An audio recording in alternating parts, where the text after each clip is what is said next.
Real time news Gujarati સત્યની પડખે. હિંમતનગર તાલુકાના હમીરગઢનો બનાવ. સાબરકાંઠામાં મહિલા કંડક્ટર તેમજ ડ્રાઈવરનો જીવ જોખમાયો.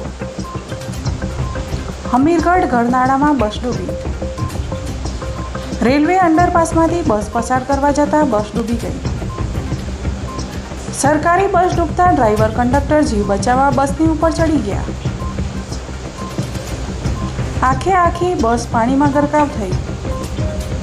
સ્થાનિક લોકો દોડી ગયા અને ડ્રાઈવર કંડક્ટરને બહાર કાઢવાના પ્રયાસ હાથ ધર્યા.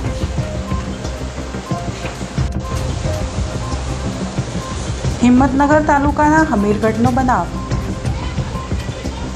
સાબરકાંઠામાં મહિલા કંડક્ટર તેમજ ડ્રાઈવરનો જીવ જોખમાયો. હમીરગઢ ગરનાળામાં બસ ડૂબી. રેલવે અંડરપાસમાંથી બસ પસાર કરવા જતાં બસ ડૂબી ગઈ.